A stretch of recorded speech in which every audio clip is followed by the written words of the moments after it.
Hey, you guys, and I am back. And today I have a very, very special guest.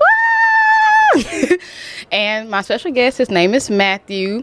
If you ever been to the Culture Refined concerts, you probably didn't seen them, but they are now known as Culture Society. All right, so how you doing today? I'm good. I'm good. How you doing? I'm good. I'm glad you caught the Culture Society Yeah, piece. yeah, I was yeah, just like, No, I do my research. I know. I see that. I see you. I see you. Okay, so you are a musician. Tell the people what instrument you play. So I play trombone. I play all the brass instruments, technically speaking, but I play trombone. Okay, For a living. that's the one you like the most, or My or your favorite most- instrument is actually organ. really Yeah, it's my absolute favorite instrument. interesting. But trombone is my thing though. All right, Yeah. all right now. Okay, so I have a whole bunch of questions for you. All right, let's go. So this episode, at first I was going to do like chasing dreams. I was like, you know what? I want to change it because music is very influential today, and not even just today, like just in everyday setting, like. Right. So yeah. So my first question is, how long have you been playing the trombone? Oh, you trying to make me tell my age, man? It's been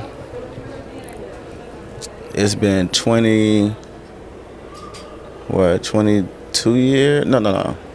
Man, I already got to do the math. Yeah, Hold come Let me- on. I let me need the count. accurate number. Shoot, 12, 22, 32. Okay, you telling your age now. Yeah, listen, I got to Okay. do the math.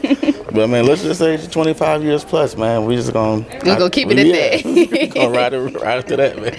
All right, so were you ever in the band? Because I know most people. Yeah. Okay. Yeah, that's how I came to play trombone. Okay, I was in the band too. I played mellophone. Okay. I was in okay. Yates' band. You said mellophone, so I knew that you was marching band. Yep. I know. Marching band for You did sure. that, yeah. I do not play any instruments now. Mm-hmm. I would like to pick up one though.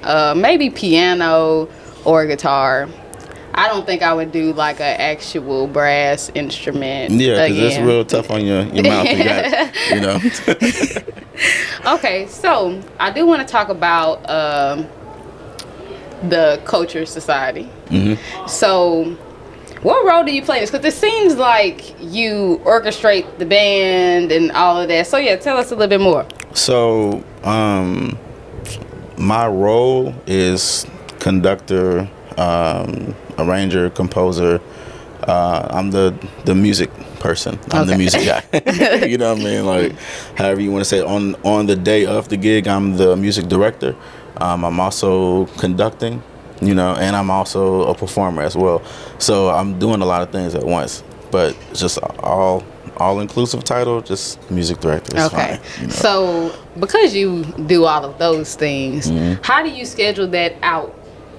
Even though, like, I seen you have a child. So, how do you schedule that out, even though, like, you're a parent? Man, so really, so I'm a musician full time.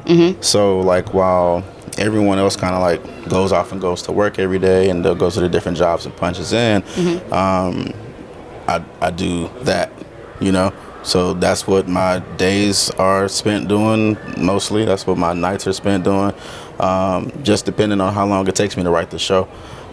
So I'm usually doing like 10 compositions in about anywhere between like 4 to 6 weeks. Okay, that's a lot. It is a little bit, but it's what I do. I love my job, That's good. A lot Yeah. of people, they don't fully chase their dreams or actively, make it a lifestyle or a reality. Yeah, So I like yeah. that. I like that you said that. That's your job. yeah. We all got a part to play. You know what I'm saying? Okay. Like, that's my part. Okay, so how did you, I guess, come into connection with Andrea?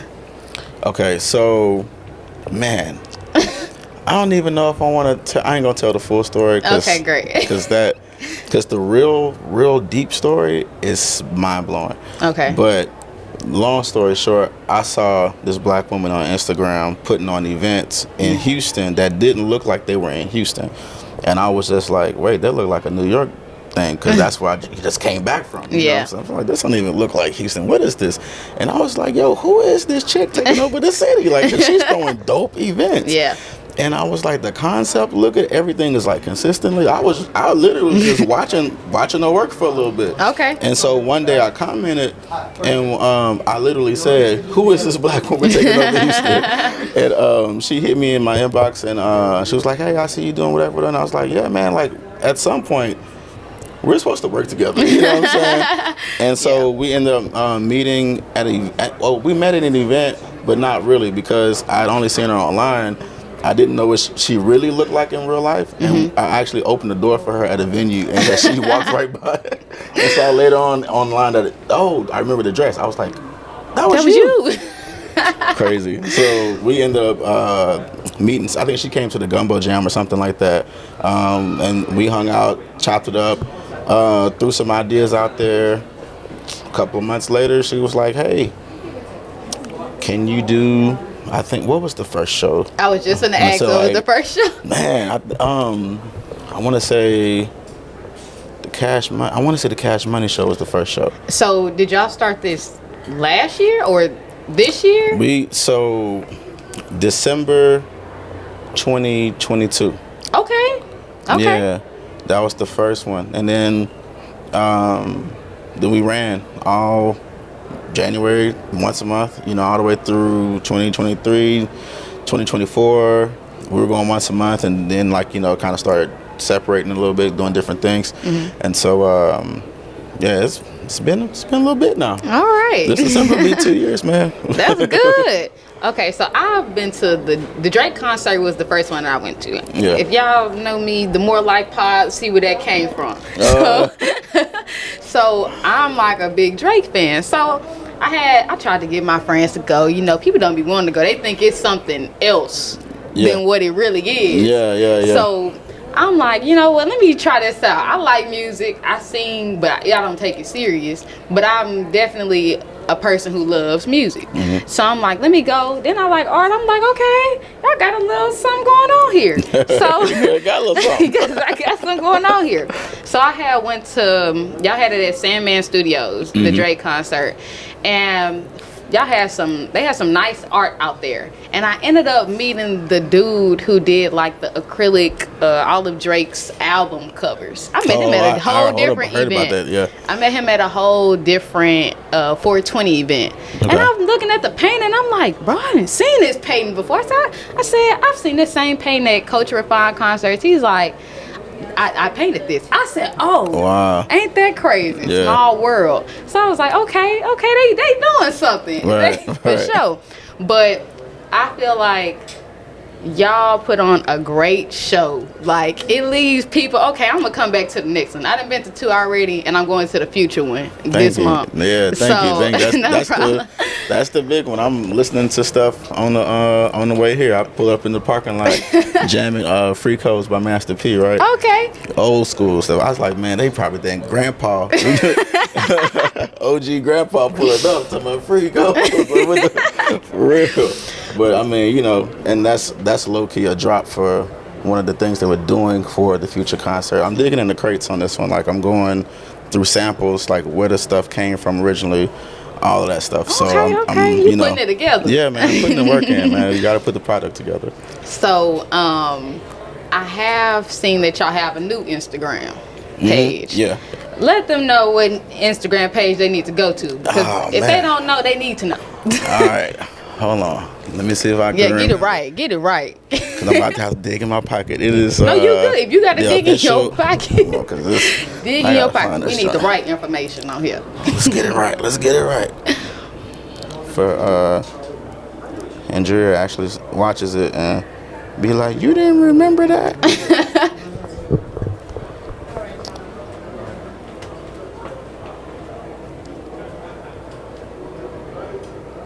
I want to say it's the official. I will look it up, but we record from my phone. Yeah, I know, right?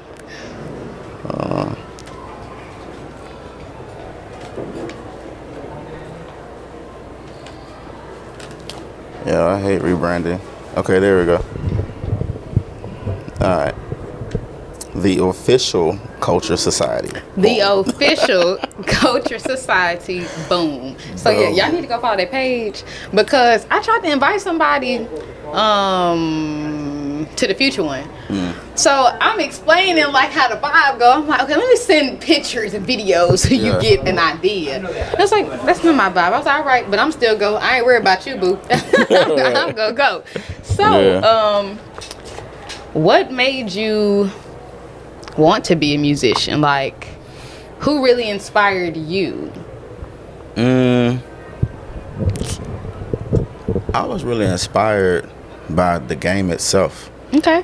All my life, from about 12, when I like really knew that my calling was music, everything became secondary after that. Really. Oh, wow. And I really thought that my path was be a band director, teach music, Yeah. you know, that kind of thing. But when I went to college, I discovered jazz first of all, and then I discovered that you can actually make a living doing this.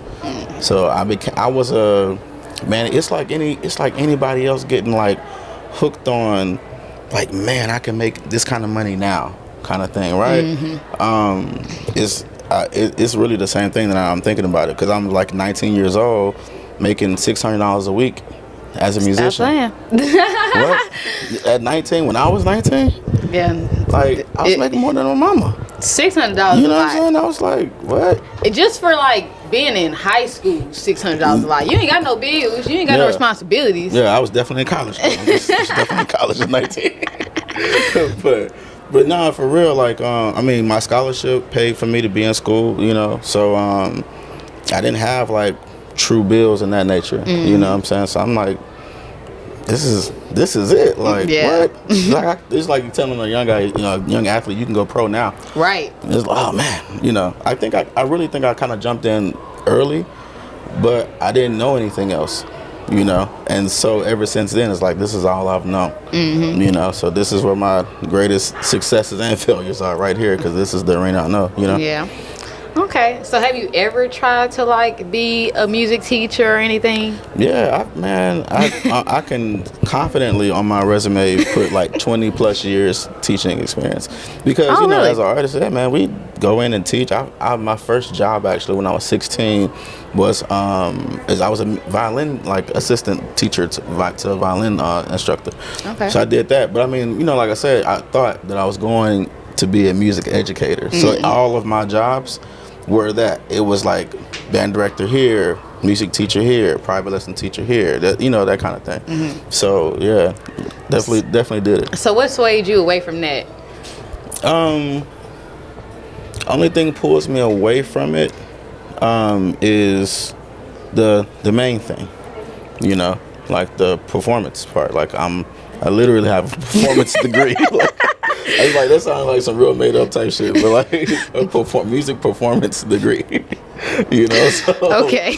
Like, and it's a real thing. Like, look it up, man. Like jazz performance at the, you know, the New School for Jazz Contemporary Music. It's Okay. a real degree, and at Texas Southern University. All right. Anyways, Shout 'em out. yeah, you know. TSU has been all up here. Oh yeah, Yeah. I I'm haven't proud had Tiger. PB, U of H, nobody. TSU. It's okay. You go to the Smithsonian, it's the same. You know, it's a lot of TSU in there. Okay, you know? okay.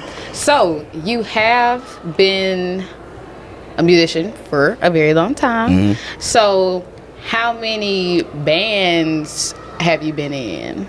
Oh my God, that It's like endless. man, for real. That's like asking a salesperson how many towns have they gone to. Like, you know, how many doors have you knocked on? Like what? You know, I don't know. A lot. Okay. So what did you enjoy most about, I guess, being in the band? Well, when I was in I enjoyed different things because when I was in the marching band, the feeling of being in the sound, like you're in it. You know what I'm saying? Like, you know, you can go probably put your ear on the speaker and like that feeling, but imagine being in the speaker.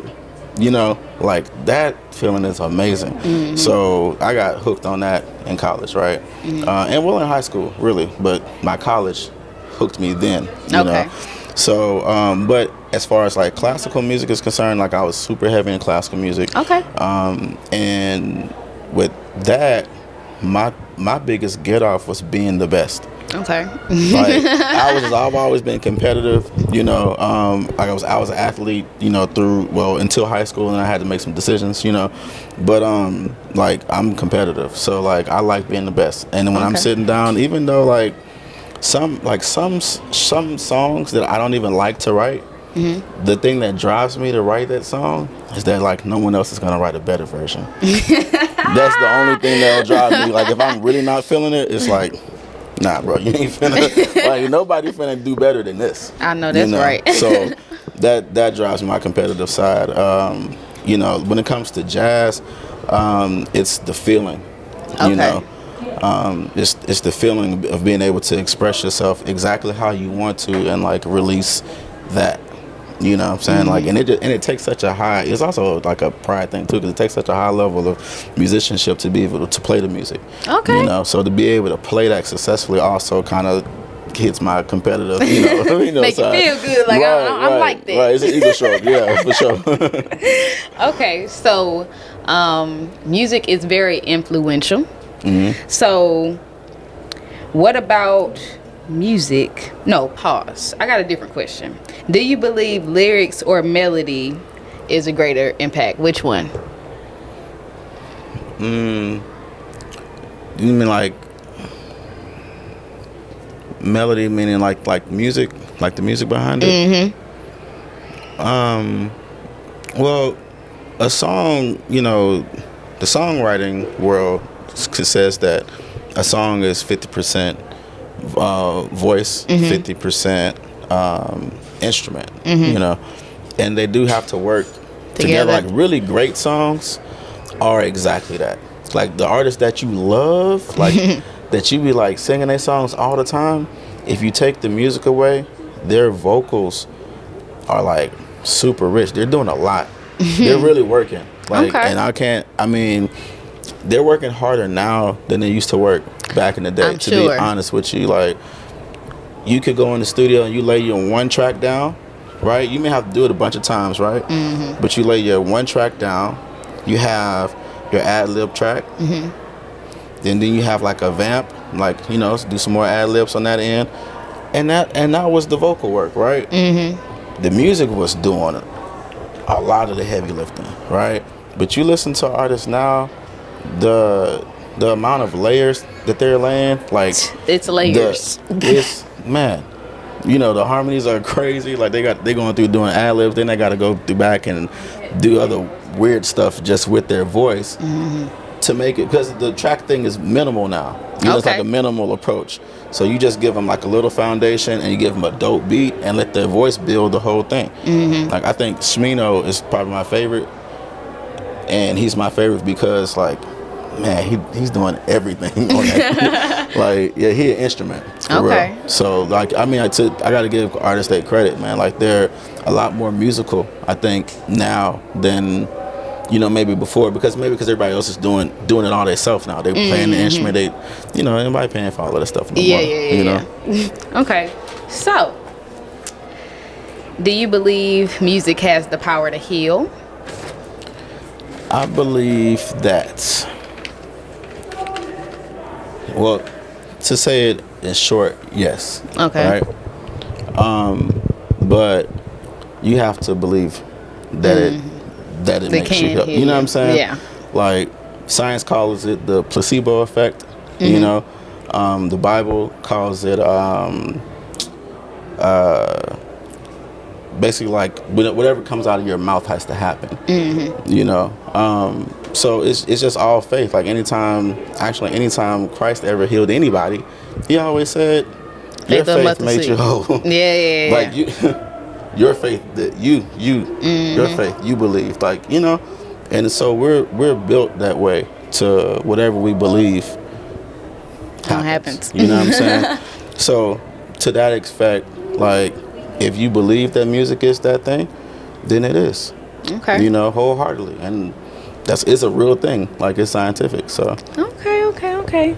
So, what song is healing to you?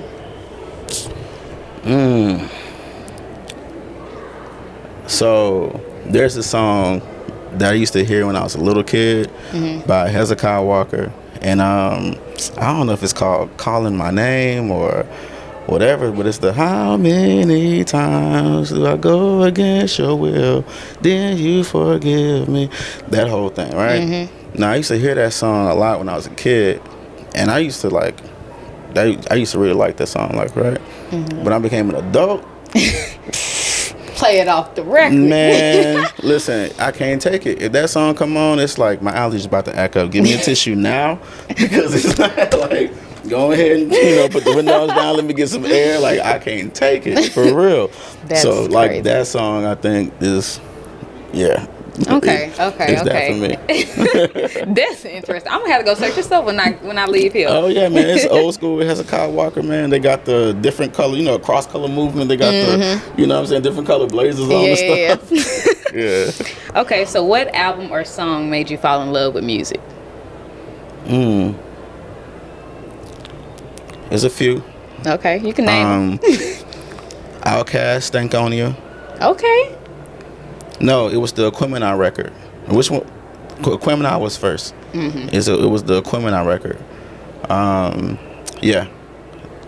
Because they had I think that Stank Love is like the hidden track on there or something like that. But you got to be a real fan to know about Stank Love, because it only happens, when the CD ends and it's just like that space that's spinning before it stops, right? That space of just empty sound would spin for like 5 minutes. And then after that, you would hear this song creep in from like the background, and it was called Stank Love. And Stank Love was a banger. Like, it was screw, because it's Houston, listen, yeah. It was a screw song. Okay. And so, man, that what? I mean, along with everything else that was on that record, man, but that record for sure. I learned how to play jazz from Conda Blue by Miles Davis. Okay. That's my freshman year in college. I sucked. And my second year, but between freshman and second year, they were like, hey, go learn everything you can from Miles Davis' Conda Blue record. And I did, and I came back sophomore year. That's when I was 19 years old, started making money. Okay. That Conda Blue record. It put you on. It put me on. It did, man. Yeah, man. It's so much that stands out to me. I've always loved classical music. I don't listen to it as an adult, but I did when I was a teenager, though. Okay. I did. I listened a lot to that because it was part of my skill set, which is now I'm, doing it. writing orchestral arrangements, you know what I'm saying, of hip hop records, which makes sense. Okay. So, yeah. All right. So, you were on tour with Lauryn Hill. So, how did that come about? I think it's a gig that a lot of New York guys end up on, right? And it just was like the people that I rode with had, got called for it. Actually, to be specific, my man Igmar got the call for it. He called me, right? Now, we did one gig with her, with the big horn section, it was like 5 horns or something. Okay. And then she was talking about using horns for something else. Igmar and my boy Brent Burkhead couldn't make it, and so they was like, Matt, hold it down. Yeah. I'm like, bet. All right. So I pull up to, I got to call 2 guys, 2 subs, whatever, substitutes. And, they're my guys, and I'm a horn section guy. So, I always keep cats around that I just play with. They know me, so they know how to rock. And so when situations like that pop off, boom, next 2 up, Yeah. So the next 2 up, and I'm in rehearsal, and literally, I'm not lying to you. I'm sitting as close as you are sitting to me right now. This is how Miss Hill was sitting. Oh, wow. Right here. That's so close.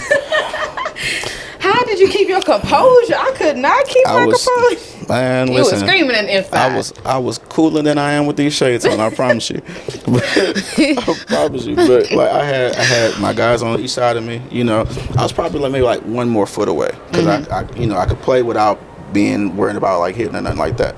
But I got my guys around me, and I didn't get any music.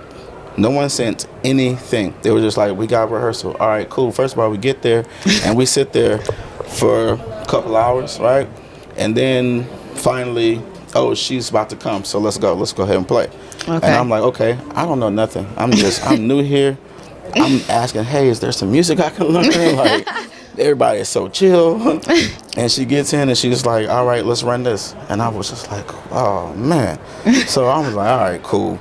I know what time it is, because like what I was always known for was being able to arrange horns live in real time. You could put me on any gig anywhere and I can make the horn section sound like we've been there. Like we supposed, you know. Y'all need to test him. You can, for real. Come up with the test, I'm gonna pass it, let me know.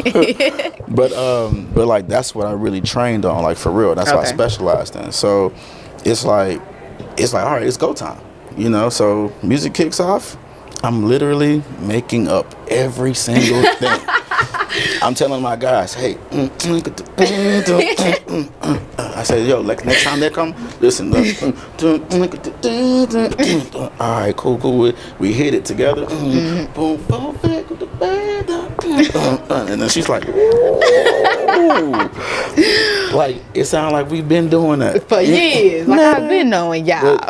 What you don't hear though is the hey, no this. Yeah. You know what I'm saying? And then you just got guys that's real quick to pick it up and they can just go. Man. 12 songs later. 12 songs. 12 songs later. I had pretty much arranged what were going to be the horn parts for the next 2 years of my life on tour with Lauryn Hill. Wow. Didn't even know. I was just trying to get the gig, you know. Like, all right, told the guys, like, hey man, we got the gig, bro. You know what I'm saying? Like, and you didn't even know. I didn't even know. My life was about crazy. to change, yeah. Okay. So, like, how did that experience like make you feel? Man, all the things, man. When I got that gig, it was like my life was like the tale of two cities, man. It was the greatest of times and it was the worst of times, man. It was like my personal life was in shambles. Okay. Like divorce, like can't go to my own house that I bought with my own money. You know, like life in 3 bags. You know what I'm saying? Like raising my son in Houston, but my career just went crazy, skyrocket. Right, and that kept me busy. So I didn't even really have time to really get into like the you know the sadness the or emotional the emotional. aspect. Yeah. I was so busy working. You know, like I had my days. You know what I'm saying? But this was the thing. Like it's here. Yeah. So yeah, man, that's how that happened. That's really wild. Probably nobody even knows about that. I just told you all of my business. No, it's okay. So do you feel like I guess that was like your price to pay for something that you wanted to do? I don't think it was or sacrifice. A price. It depends on your perspective. Okay. So and just in life in general, when we have to go somewhere new in life, other old things have to get cut off. Yeah, right? for sure. Like, something has to end for something else to begin. Right? You know what I'm saying? Like the seed, when you put it in the ground, it dies. That's the first thing it does. Yeah. It dies. And then it grows down into the ground. Then it sprouts. And then it starts to sprout up. You know what I'm saying? So like it's just the process, you know, and life is my career had nothing to do with my divorce at all. If anything, it was like, man, baby, we've been working and like, boom, we about to pay the house off for the rest of the year. You know what I'm saying? Like it's about to, that was the incentive, you know? So it didn't have anything to do with that in that means, but it was just, that's just how it went. It's just how it went, you know? Like things in life change, and like as your lifestyle changes and your ambitions change, and, you know, it's just, you know, just life is like that, you know? Okay, so where are you at now with it? Man, right now, I am full on submersion, full saturation into my purpose. Okay. Like, if it has nothing to do with that, I don't want it, I don't need it, and I don't care. I know that's right. And I'm, it's hard to kind of not come off to be like rude to people that used to be you being a certain level of present, but it's like, man, no, I've been on the bench, for a little bit, I can relate. here doing the thing, raising my kid, you know what I'm saying? Like, I've dedicated like just 8 years of just solid parent first or parent only, that's it, and everything else has been, but it's, Pick it back up. God was like, hey man, all right, get off the bench. You got a little breather and get back to work. You know what I'm saying? Okay. So, and I'll never make that mistake again of putting anything before my purpose. You know what I'm saying? Like, I'm still a father. Like I'm still I got 2 kids now. Okay. So like I still am a dad. The hard thing for me to do is to be away doing an interview, or away doing a show, or away doing got a meeting with a venue or something like that. You know what I'm saying? That part sucks for me, because like, what? I'm the guy. Like, I'm used to picking up every day from school, dropping off every day. I'm the PTA guy. I'm the coach. You the PTA dad. I'm all the stuff. You know what I'm saying? So, and like, to be having done it by myself. He was mom sometimes, but it's mostly been me though. So it's kind of it's a different hat to pick back up and put on. But that's where I'm at now, and I know this season ain't finna be like the last one. Amen. You know what I'm saying? But I know it can only be better though. Yeah. So that's where I'm at, man. Just full on committed. Okay. It seems like you take pride in your role as a parent. Man, yeah. I told you how like I am competitive. Like, I did. Like, if I'm gonna do it, I'm gonna do it. So yeah, I exhausted left no rock unturned. Like, for real. Okay. So I do have a question from your ex-baby. Go ahead. Okay. How impactful was Electric Attitude on your life? Man, Electric Attitude. Man. So, my favorite group, still to this day, was Soul Live. Soul Live, Letters, same thing, right? That was my all-time favorite group, and because of them, the Quasi's vision for the band, I already was locked into. I was like, bro, I know exactly the sound you're going for. Like, rock, soul, like the jam band scene, like, that is that. And I was like, bro, this is it. Like, I really thought, I really believed in that situation. Was like, yo, this is going to be it. Yeah. You know what I'm saying? Like, somebody's going to pick this up. Yeah. Because it was really good. It's a really great project. Like, it was great. We had a crazy white guy out front doing all the yeah, he could actually sing. I've heard. He could actually sing.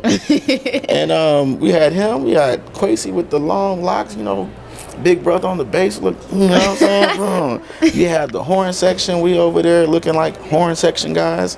The drummer was like a black rocker kind of guy. With always take off his shirt with the long little thing. Michael Hatter, I think. That he be playing like it was legit. Everyone was just who they were, and the way that situation, like, no one was faking it. You know what I'm saying? Everything was authentic. Like, everything was very authentic, and you got these guys that clearly didn't sit at the same lunch table together growing up, right? Like, these guys are on stage, like, killing it. Yeah. And that energy permeates through the room, man. And it's like, there was not one single person, even my little hood friends that would come to the show sometimes, they would be like, man, that's kind of cool. I'm like, nigga, I know.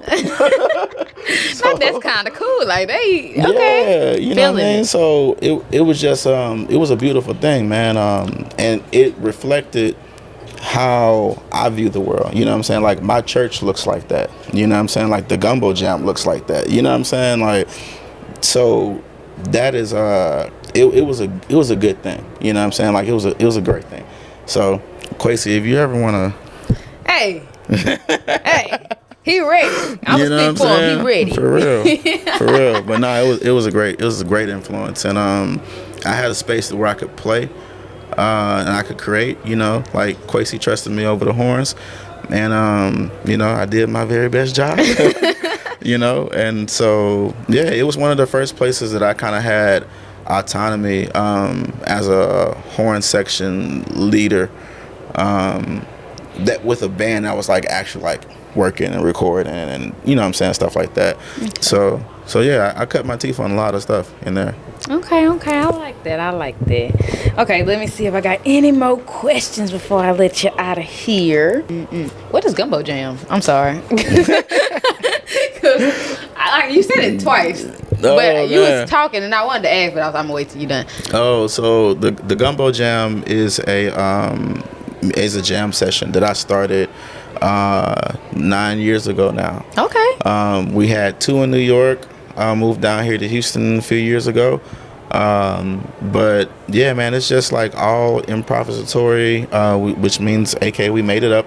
But you know, it lends to my area of expertise. Like, you know what I'm saying? Like, that's how I got on. I know how to make stuff up real good, real fast. You know what I'm saying? And like, that's how the real world is. So I wanted to create a space where guys could come in and work that out. Because you never know when somebody's gonna be like, hey, my cousin is in the studio with Britney Spears right now. You know what I'm saying? And she needs somebody to come arrange something.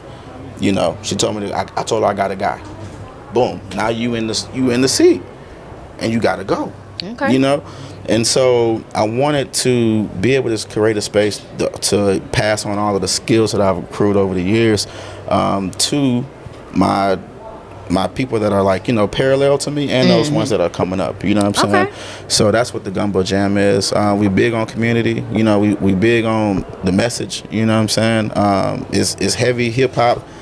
MCs get up there, spit, you know, like randomly they freestyle a lot. Yeah, the whole thing. Yeah, it's a hip hop cypher. It's a live writing class. Like, it's a jam session. It's an open mic for singers. If you need, like songwriting, we're writing songs in real time. Like, that's one of the things we say, like real songs in real time. Okay. If y'all, I better hop on that. So please do. So I do want to bring it back to the Coach Society. So, as far as, I know you said you were a conductor, you're a performer, you did man. So I want to get down to, how do you pick who's in this band for this certain performances? Because everybody who's on stage is not at the next one. So that's an HR question. Oh, right? I'm sorry. So let me put my HR hat on. Because that's all about just job placement and hiring and recruiting. Like, it's all the same. So I have guys that I know are really good at certain things, right? And I always try to put the best people in the best spot to be successful. So everyone's not going to be on every single show, no matter. If, like, you'll see me with my group that's pretty locked down and we're traveling around. Sometimes you won't see certain guys, depending on just like maybe what region we're in or whatever the case is. But scheduling and all of that too. Yeah, and then and that's really the next big thing, like, right, scheduling. Like, are people available? And you know, okay, well, if your first pick ain't available, who's your next person? Pick. And then you just keep going through that, and you know, you just gotta configure it. It's a thing. Okay. It's an algorithm that they ain't figured out yet. They ain't mastered it. They ain't mastered that how to get, you know, like 6, 8, 12 people on stage at the same time, and rehearsals at the same time. Yeah, that's the hard part. Okay, so where did the whole, I guess, hip hop concept come from? Because y'all definitely play hip hop music. Yeah. So like, where did that idea come from? So the hip hop orchestra thing, man, I want to say that's an Andrea question. Okay. You know, because she gives me the concepts. Okay. So she'll say, hey, Cash Money Show, cool. she cares a lot. Okay, she cares a lot. So she'll be like, I'm gonna send you a playlist. She'll send me a playlist, and playlist and set list to her the same thing. So, all right, cool. I will incorporate, as much as I can from that. Maybe add some things, and we kind of be like, well, boom, boom, boom, boom, boom. We finalize. We got a thing, and then I start writing. Okay. So, but it's always her telling me she the boss. You know what she I'm saying? The boss lady. I be telling boss, I'm like, that's the boss right there. Go talk to the boss. You don't even want that thing. Right. Go give it to her. She got it. She got it right there. Okay. So, what has been your favorite culture society? Kanye. Okay. Kanye. Kanye was a turn one. Kanye. It was a turn one. Kanye was spiritual, man. Like, I agree. Kanye was different energy. It was a wave. Yeah, man. That I was like in my. I remember. Dang, what was it? Was it Jesus Walks or? It could have been Jesus Walks. Man. Y'all had a nice set list. Nice. Man, it was a God. I can't think. I'm sorry. I'm having such a hard time. But man, there was a moment that I was on stage. I'm screaming to the top of my lungs, and I'm thinking to myself, man, I'm on stage screaming to the top of my lungs about my love for Jesus. What? It was like, what? I was like, I never thought I was gonna be that guy. You was that guy that day. I was like, I know it's like if my grandmother could see this boy, she'd be having a good laugh right now. Cause I was thinking to myself like, yo, can my mom see me right now? It was outer body, like it was crazy. I was like, man, outer body experience. That is crazy. That show was so good. I cannot wait to do it again. Yeah, y'all had the Greeks get up. They was dancing. Man, that's what shot me. I was in like the second row. So the lady, she got up, and I think maybe it was Andrea's dad. Maybe he got up too. But I'm looking. I'm like, yes, this is definitely what I need. Yeah, because man, like I'm that age. I'm that Kanye generation age. 2004, my freshman year, senior year of high school, freshman year in college. So. Yeah, like that was a thing, especially if you went to college and like about that. Like that Kanye motivated you. If you was around that time, you was like, man, I'm about to go pledge, bro. Not go pledge. It's crazy because I grew up on the Graduation album. So I'm listening to this, and mind you, I'm a music lover. I'm Kanye in my top 5. So I'm listening to this. I'm like, this shit is magical. And then I'm looking at it's like when you're there and you see everybody else vibing too, it's a different feeling. Like you ain't been in the crowd. You don't know what the crowd feels like. But it's definitely a different feeling. Like it's like, okay, I done found my people. Oh my God, this is where I was meant to be here. Like and then the fact that you added the art element. Like I like art, and I don't feel like, not to say that Houston doesn't capture enough of it, but I just feel like I don't see new artists out or new artists presenting their work and stuff like that. Right. So it was like, okay, I really like this. I don't know why I haven't done a blog on it. I should have did a blog. It's okay, I got it. I might do one. But like, it's definitely a vibe, and I definitely just appreciate the mixture of like the music and the art. Even though art is music, but like the actual art creation on a canvas, like I can't paint, I can't draw, I can't do none of that, but they make it look so good. Man, that's the beauty of the whole thing, right? Most people don't even know, like, Andrea's an artist. I seen that too. And she's an artist. Like, no, I know that too. You know what I'm saying? And her passion for art led her to come up with a concept, this whole concert concept. You know what I'm saying? Like, the concert is the calling card to get you there to see a dope art exhibit. You know what I'm saying? And so when you think about it like that, the ticket price is kind of crazy cheap. Like, Yeah. because like you don't pay $30 to go see no art exhibit, bro. Like it's more than that. You know what I'm saying? Like, For sure. You know, one or the other. Either one is gonna cost you more. Yeah. You know what I'm saying? So like, you know, yeah, those prices should Yeah. should be up there. Yeah. But I mean, I think what we're doing with like how we're providing such a high quality artistic experience for our community by our community. Like, you know what I'm saying? Like we doing hip hop Yeah. in an orchestra, like, and you know what I'm saying? Yeah, Like, do you know how much like youth comes to the show? Like when I look around, it's like, okay, I'm not the only, you know, young person here. Because when I went to Kanye, I'm like, God damn it, I'm gonna be the only young person here. nah, But it was definitely some like high school senior freshman looking kids. Y'all are really tapping doing? in. What y'all doing here?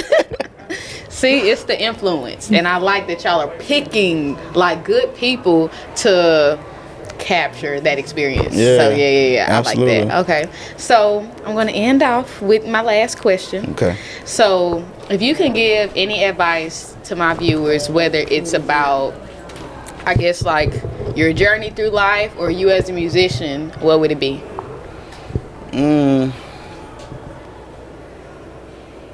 Put your purpose first. You know,